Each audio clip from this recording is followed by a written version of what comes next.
My husband humiliated me for being financially dependent. Said without him I was nothing. It wasn't once or twice. Every opportunity he had, he'd say, "I bring home the bacon." Without me, my wife would be on the streets. She depends on me for everything. How many times I swallowed those words. No matter how much they hurt, I didn't respond. Because I had no choice. Or so I thought. Today he works for me. Answers my phone. Organizes my schedule. Every Friday at 9 a.m. he gets a transfer. Bloom Digital Marketing.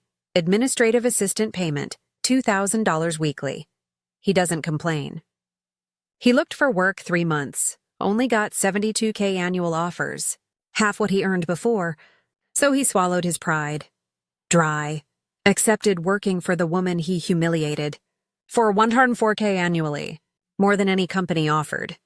But as an assistant, I'm Jennifer, 31 years old. Married to Marcus 7 years.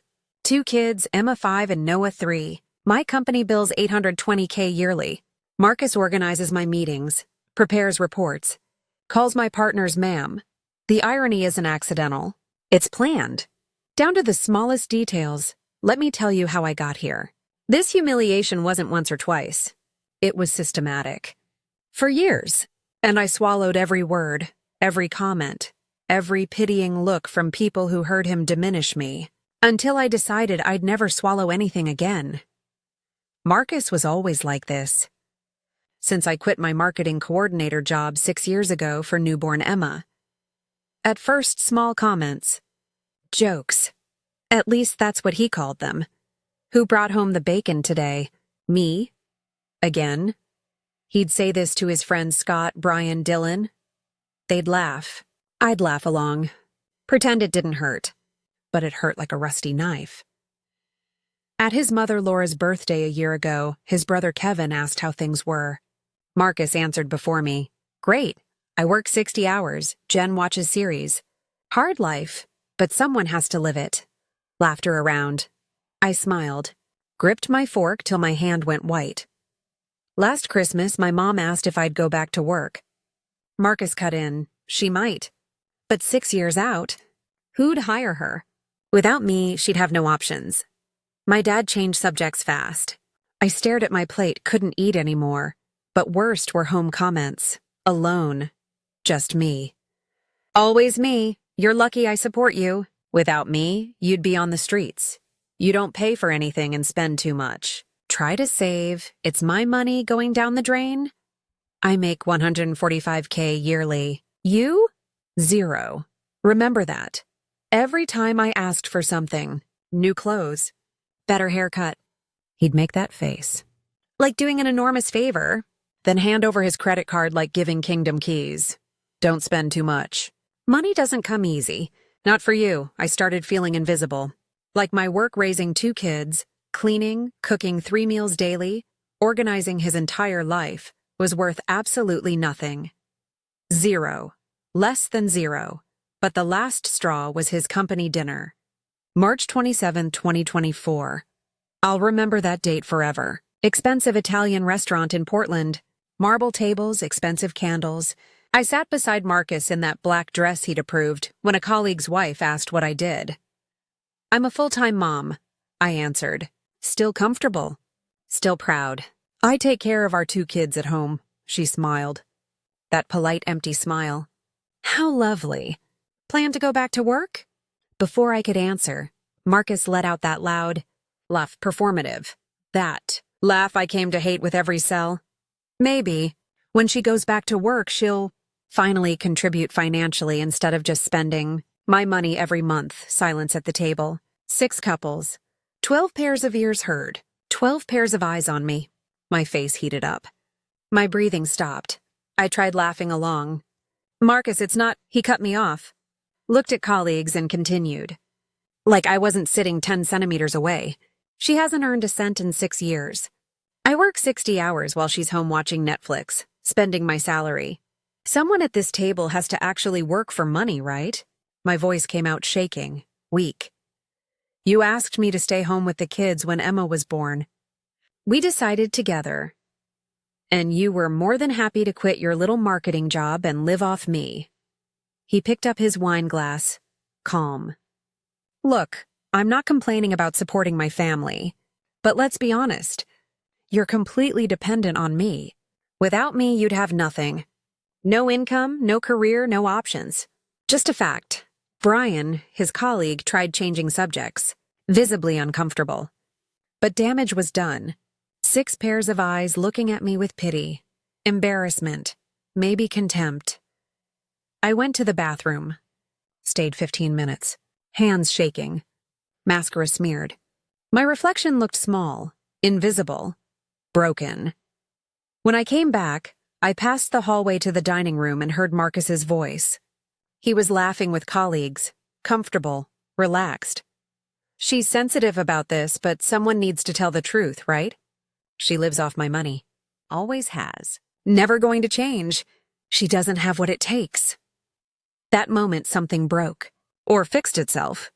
That Jennifer who accepted everything silently, who asked permission for expensive shampoo, who felt grateful for being supported, died at 10:47 p.m. on March 27, 2024. Next morning, Marcus handed me the credit card statement.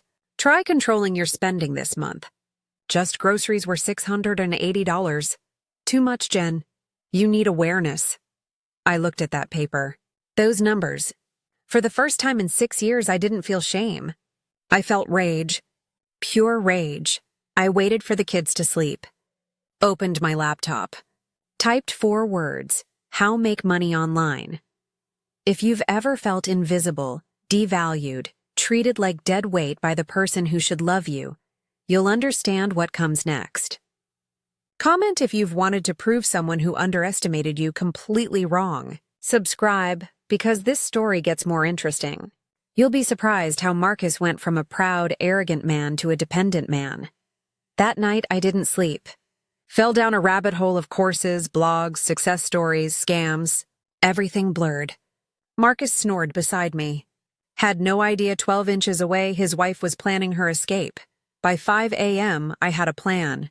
Found a course on building social media marketing agencies. $497. Reviews looked legitimate, but I didn't have $497. Had Marcus's credit card. Using it meant explaining. Meant hearing him laugh. Hearing he say I wasn't capable. I waited for him to leave. Fed kids breakfast. Put on Disney. Went to the garage. Started going through boxes of old things. Clothes I hadn't worn. Books. Grandmother's jewelry I never used. Listed everything on eBay over 3 days. 10 days later, $523 in PayPal. Money Marcus didn't know existed. My money bought the course March 31st. Started watching that night after everyone slept. Instructor was Amanda Chen. Built her agency 0 to 400K in 18 months. Started exactly like me. No clients. No experience. Just determination and a laptop. 3 weeks of learning. Instagram strategies, Facebook ads, content calendars, how to pitch, price, run accounts without screwing up. Marcus noticed nothing. Came home, played with kids 20 minutes, ate dinner I made, watched TV, went to bed. I was invisible, which for the first time in 6 years was exactly what I needed. April 18th. I registered Bloom Digital Marketing LLC. Opened business bank account at a different bank. All paperwork to my email. Marcus never looked at my laptop anyway. Why would he? Now I needed clients. That was terrifying. I had knowledge, business registration, but zero portfolio. Zero proof. Amanda's course said start local. Coffee shops, bakeries, small stores needing help, but couldn't afford big agencies. Bakery 3 blocks away. Sweet provisions. Owner Diane was always friendly. Instagram had 340 followers, hadn't posted in 6 months. I walked in April 22nd. Hands shaking. Hey, Jennifer? The usual? Actually, Diane, I wanted to talk about your Instagram.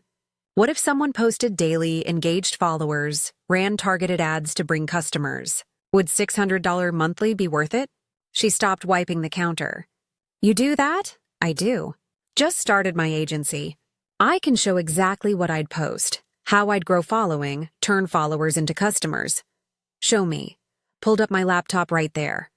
Showed mock content calendar I'd created specifically for her. Showed competitors with 15K followers and lines out the door. Showed what $600 in Facebook ads could do. When can you start? This Monday. Deal. Walked out shaking. Not from fear. From power I didn't know I had. Phone buzzed. $600 from Diane Porter. I stared at that notification 5 minutes. $600. I'd earned $600. Me. Not Marcus. Me. That night at dinner, Marcus complained about a coworker. Said the guy was lazy, didn't deserve his salary. Some people just don't have what it takes to earn their keep. I smiled, nodded, served him more chicken. Said absolutely nothing about the $600 in my business account. The $600 proving he'd been wrong about me this entire time. 1 client became 2. 2 became 5. 5 became 12. All in 2 months. Diane told her friend who owned a boutique. That friend told her yoga instructor launching wellness coaching. Word spread through Portland's small business community. By June, $7,200 monthly. 12 clients at $600 each. I worked during nap time, after kids slept, 5 a.m. before anyone woke. Exhausted constantly, but different. Before I was tired from invisibility. Now from building something real, Marcus noticed nothing. He'd ask what I did all day.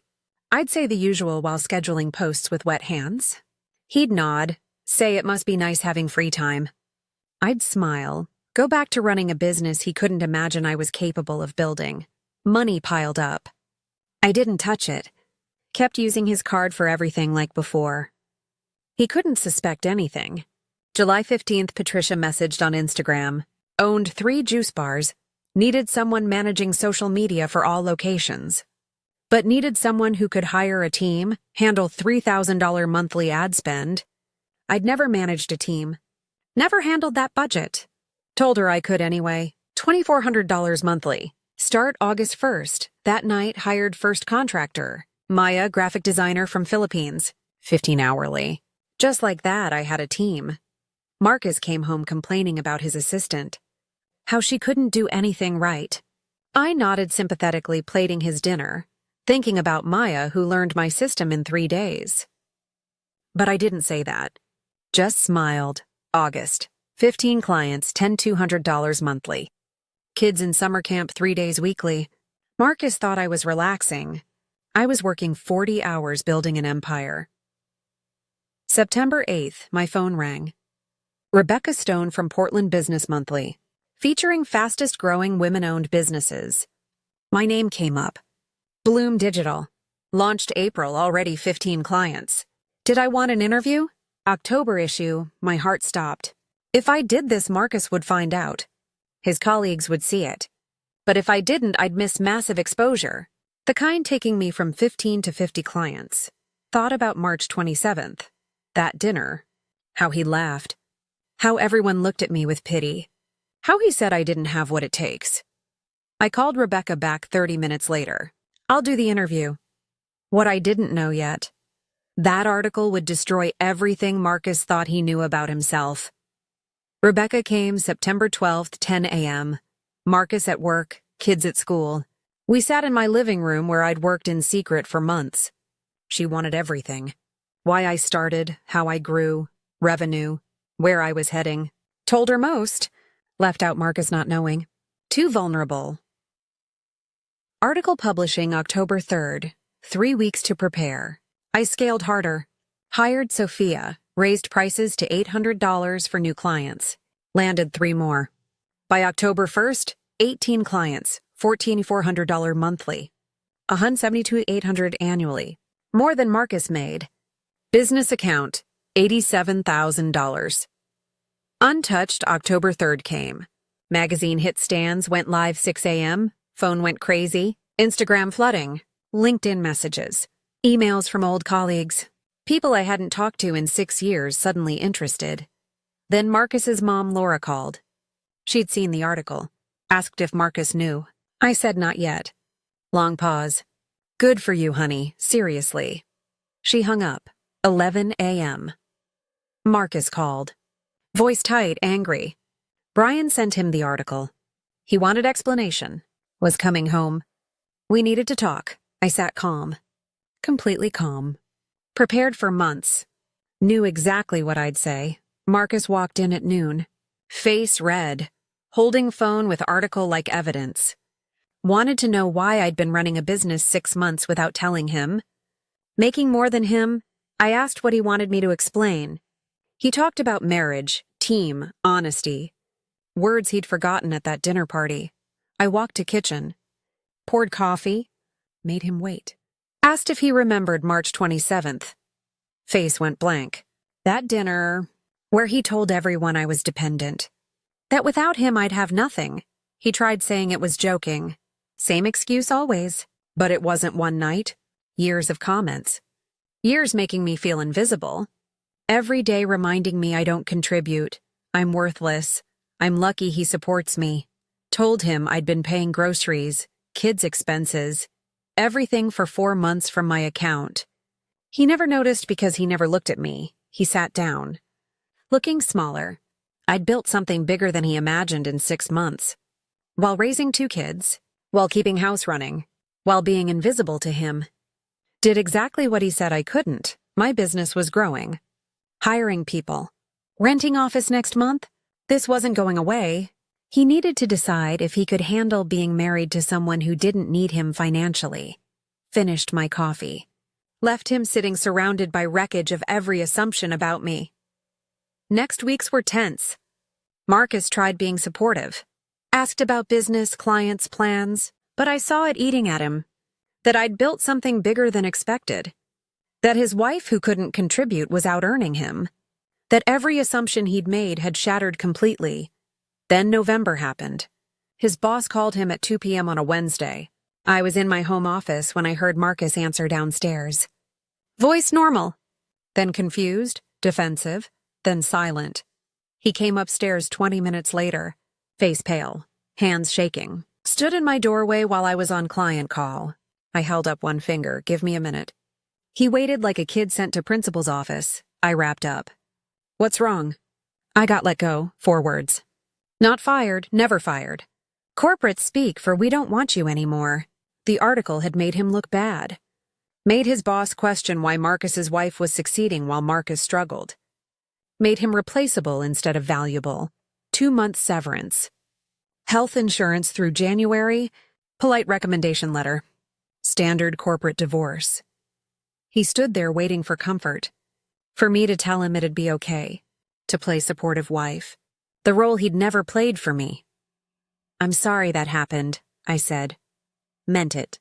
Not because I felt bad, I didn't, but because I knew what came next would be worse. He spent 3 months applying. Sent 200 applications, got 15 interviews. 3 offers. All around $72,000 annually, half what he used to make. He turned them all down. Said they were insulting. Said he'd find better. I didn't argue. Just kept working. Business hit 25 clients in December. $20,000 monthly, $240,000 annually.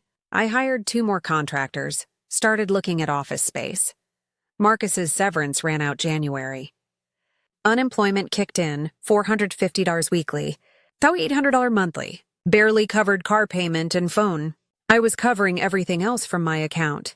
He got quieter, angrier, started saying I got lucky. Social media wasn't real work. He had actual experience, just needed the right opportunity. The market was broken. Nobody valued talent. All the things people say when they're failing while someone else succeeds. February came. Still no acceptable offers. His phone rang less. Recruiters moved on. The market decided Marcus wasn't special.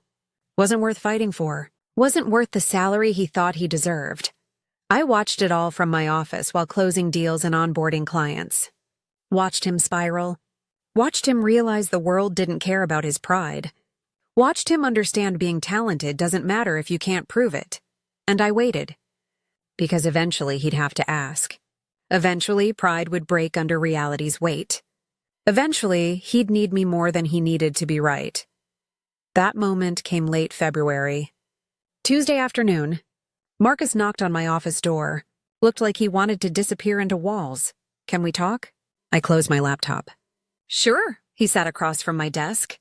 Boss and employee. One with options, one without. I need help, he finally said. I can't keep doing this. Job offers aren't coming. Ones that do aren't enough. Unemployment runs out in 2 months.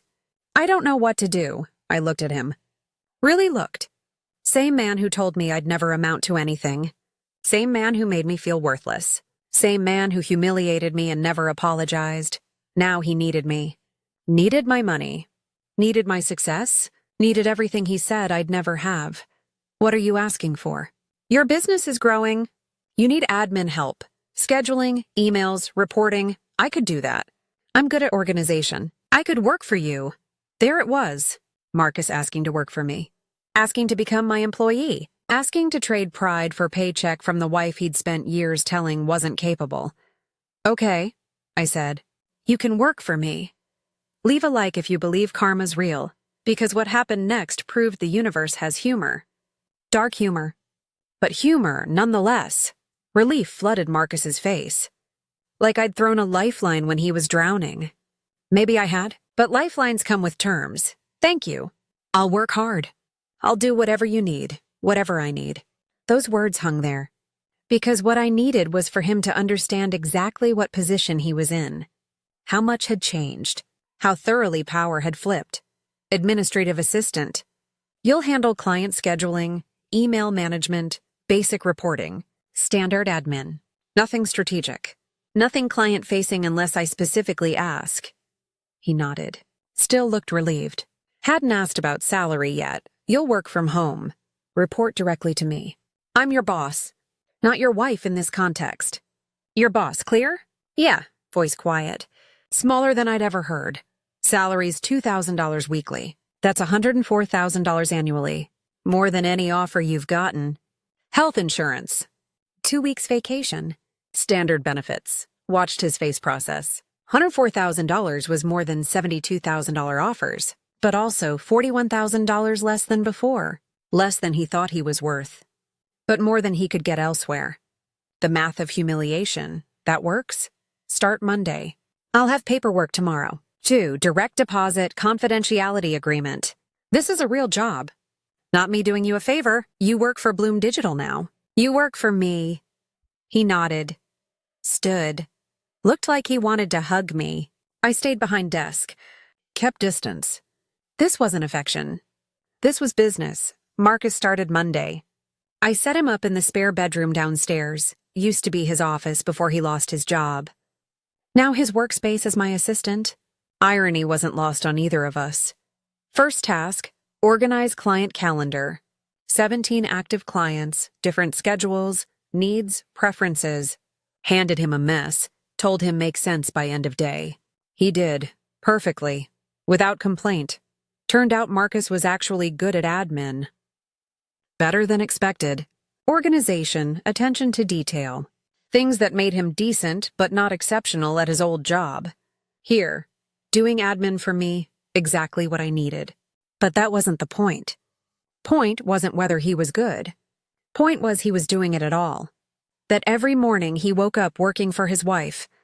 That every Friday 9 a.m. he got direct deposit. Bloom Digital Marketing, administrative assistant payment, $2,000. First weeks were tense. He'd try offering strategic advice. I'd shut it down. That's not your role. He'd suggest better client handling. I'd remind him he wasn't client-facing. He'd try inserting himself in decisions. I'd tell him focus on actual job. Eventually, he stopped trying. Just did assigned work, scheduled meetings, managed emails, prepared reports, followed instructions, became what I needed.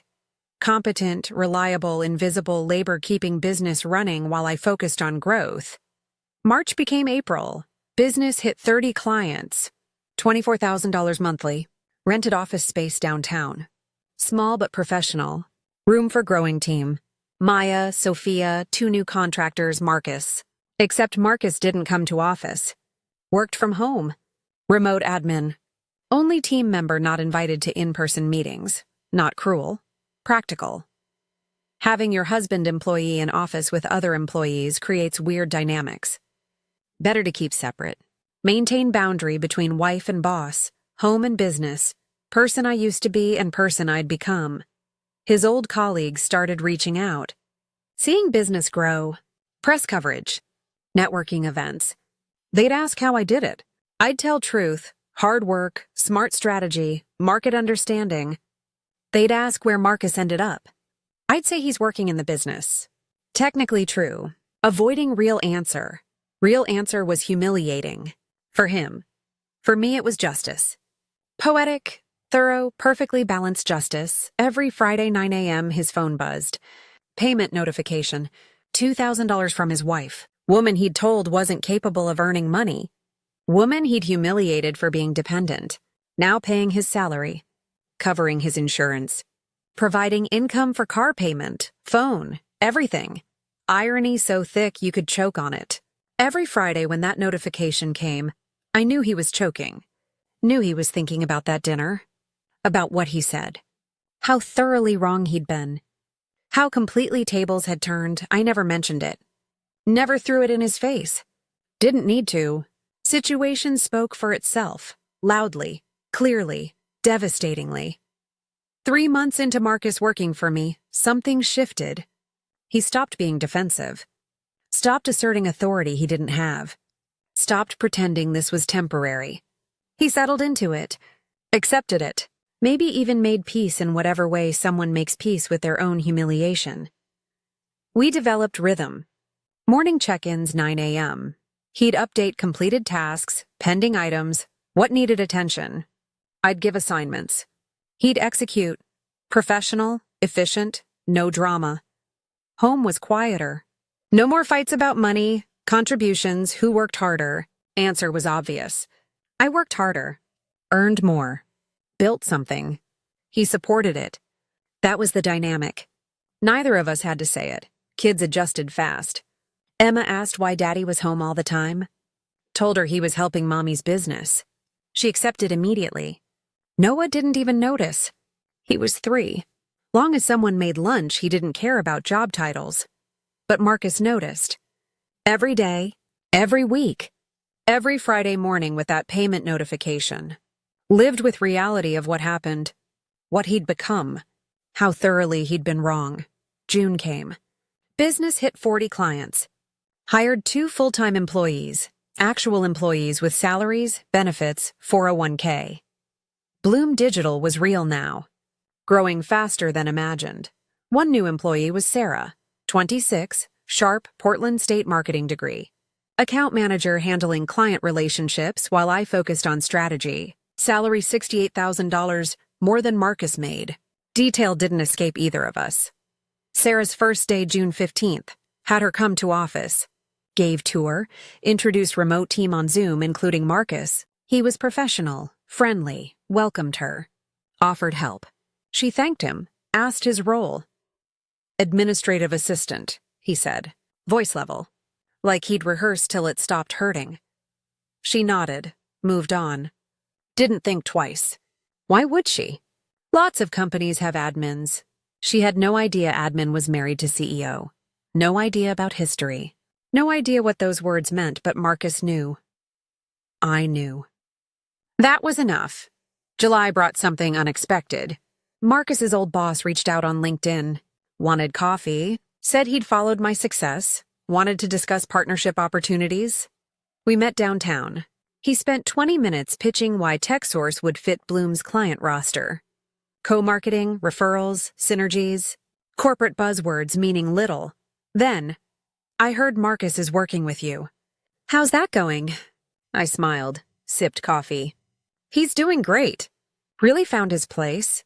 Good, he's talented. Just wasn't right fit for us at that level. I knew how it was. Marcus had been good but not great. Competent but not exceptional. Valuable but replaceable. Market decided. His company decided. Now he was my admin assistant. We're all good, I said. Didn't partner with TechSource. Didn't need to, but appreciated confirmation that Marcus's fall had been noticed. People knew. Reversal was public knowledge. Karma had an audience. August was when Marcus had his breakdown. Not dramatic. No yelling or crying. Just quiet Saturday morning conversation while kids watched cartoons. He came to kitchen where I was making coffee. I need to know something. Are you ever going to let me move past being your assistant? Or is this permanent? My punishment forever? I looked at him. Really looked. Thought about March 27, 2024. That dinner. How he laughed. How he made me feel. This isn't punishment, I said. This is reality. You're good at admin. You're reliable. You help the business. If you want something else, you're free to look. I'm not trapping you. But this is what I'm offering. This is what works for me. He nodded slowly. Didn't say more. Went back to office. Kept working. Kept doing the job. Kept cashing checks every Friday. Kept living with reality neither of us imagined 2 years ago, and I kept building. Kept growing. Kept proving the woman dismissed and told she'd never amount to anything was capable of more than anyone, including her, had believed possible. September marked 1 year since Forbes' article. 1 year since Secret became public. 1 year since everything changed. Magazine reached out again. Follow-up piece. Where are they now? Last year's 40 under 40. Interview over video. Rebecca wanted to know what changed, how business grew, biggest challenges. Standard follow-up. Then she asked about my team. Told her 43 clients, 5 full-time employees, contractor network. She asked if my husband got involved. If he'd been supportive through growth, I paused. Marcus works for Bloom now. Administrative assistant. Handles scheduling, client coordination, operational support. He's been valuable. Saw her process that. Reporter recognizing story beneath story. But professional enough not to push. Just nodded, moved on. Article published October 1st. Included Marcus detail. Hayes credits her efficient team for success, including her husband Marcus, who works as administrative assistant. Neutral. Factual. Devastating in simplicity. Phone exploded. Not just congratulations. Questions. Former colleagues wanting confirmation.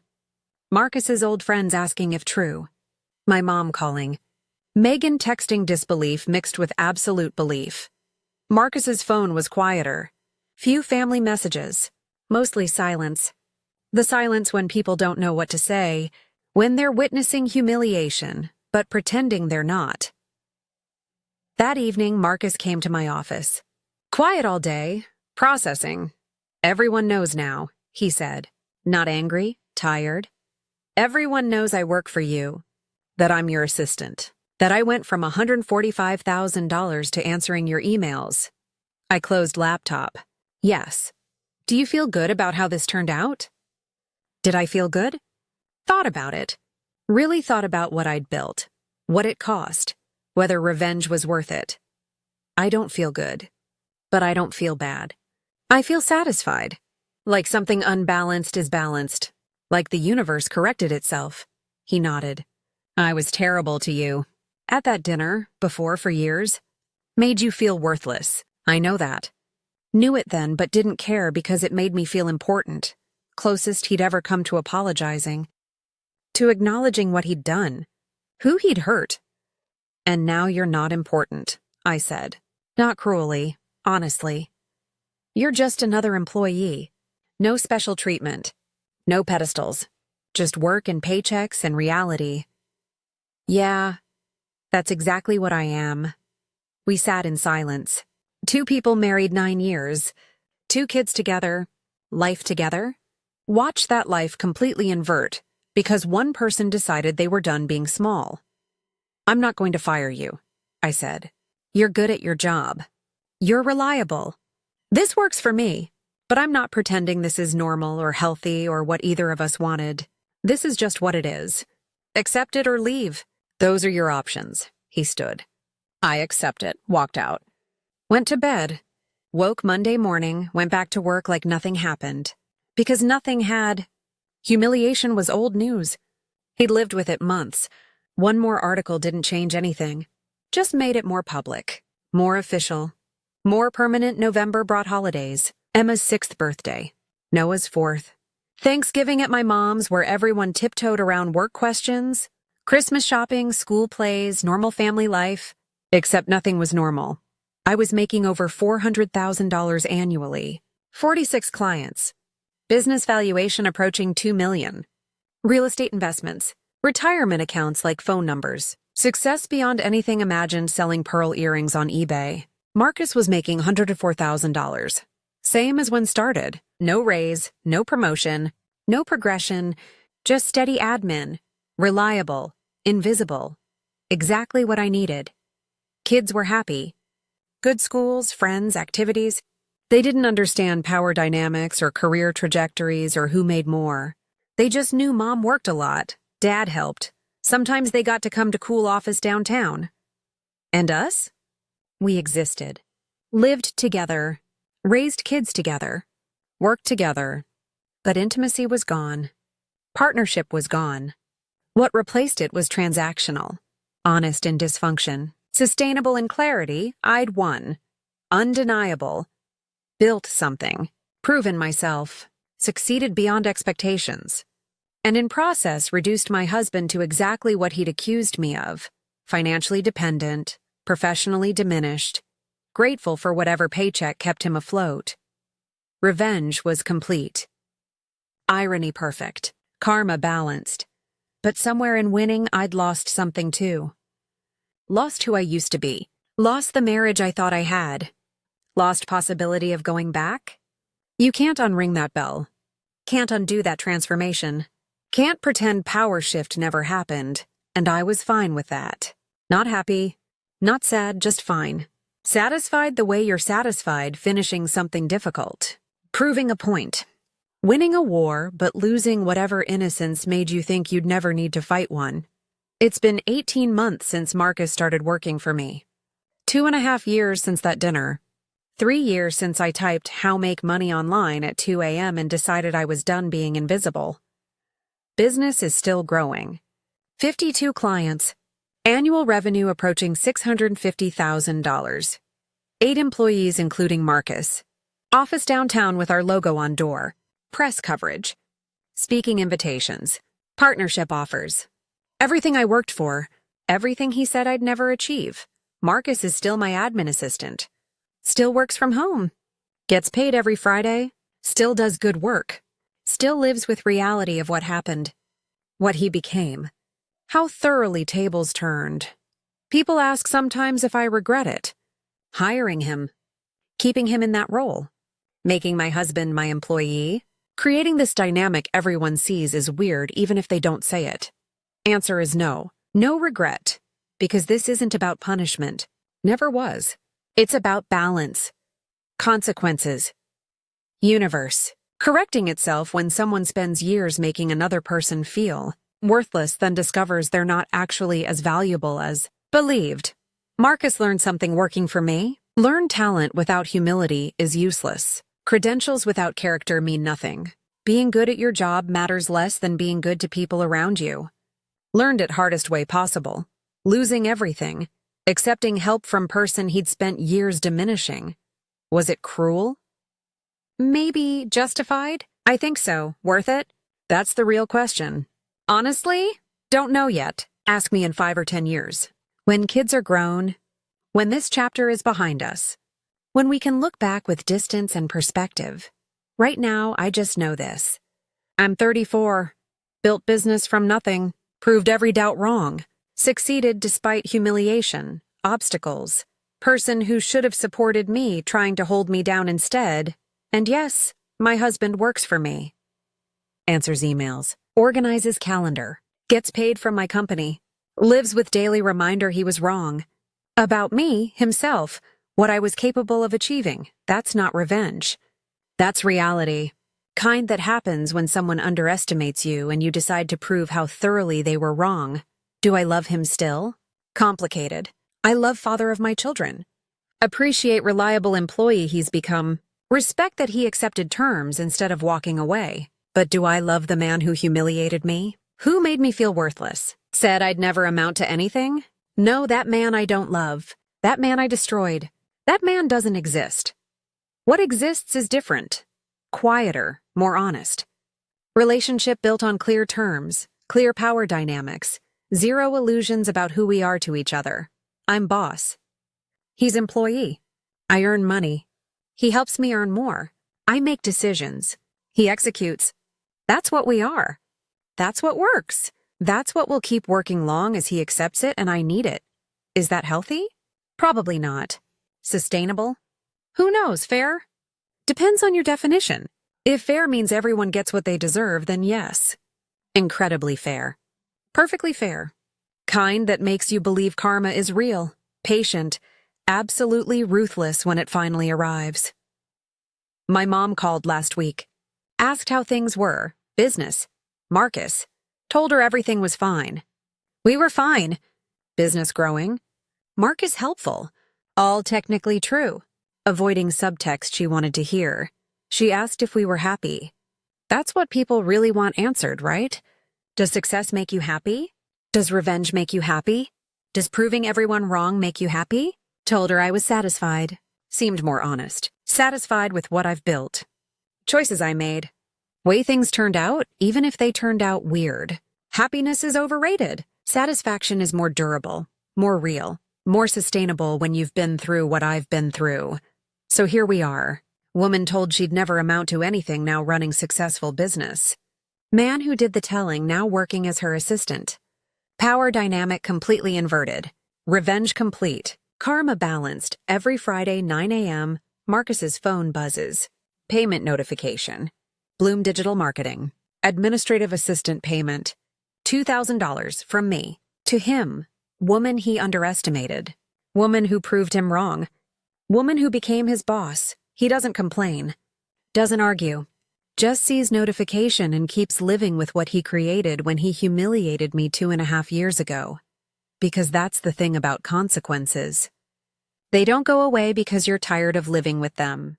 They don't disappear because you learned your lesson. They stay. Persist.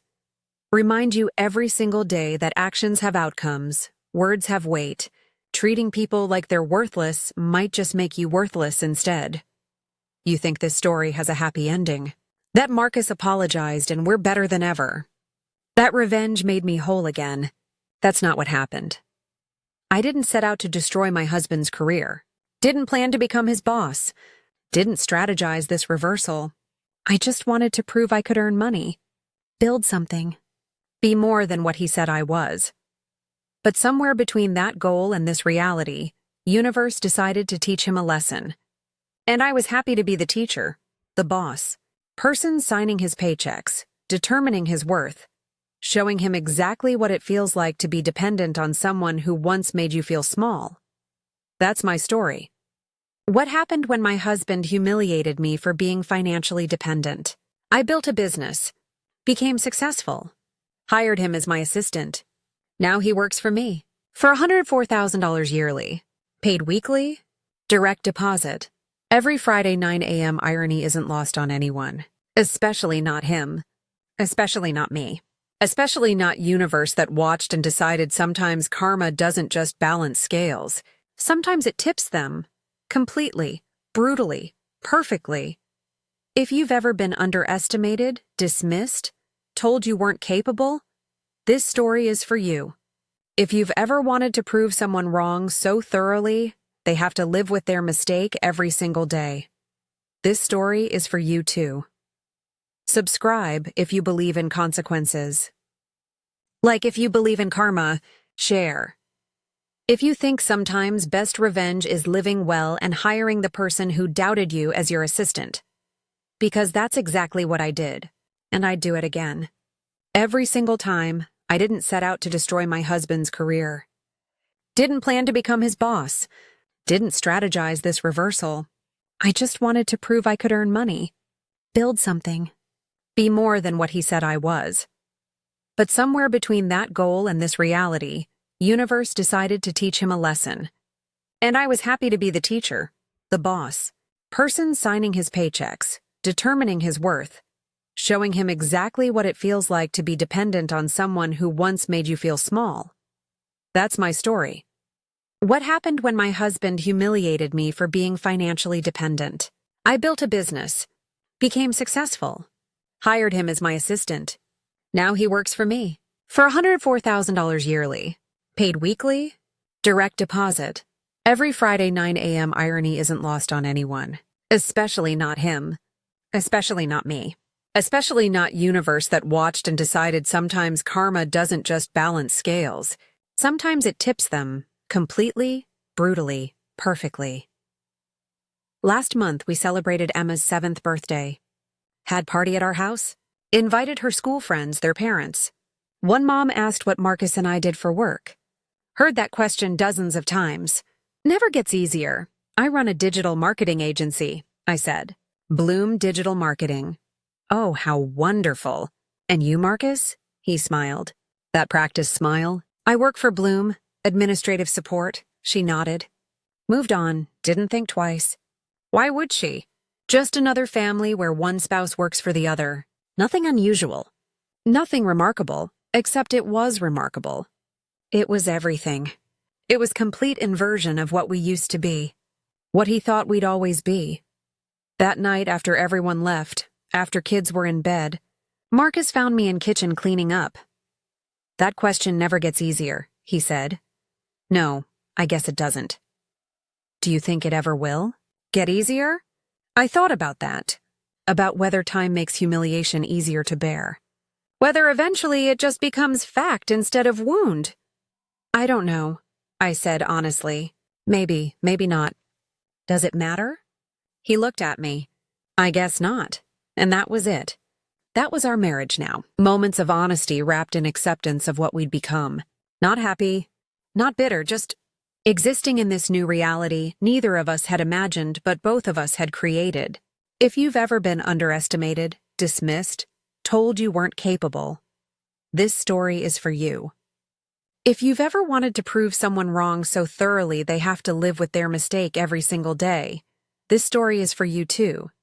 Subscribe if you believe in consequences. Like if you believe in karma, share if you think sometimes best revenge is living well and hiring the person who doubted you as your assistant. Because that's exactly what I did. Built empire while he slept. Proved him wrong with every client, every dollar, every Friday morning payment notification.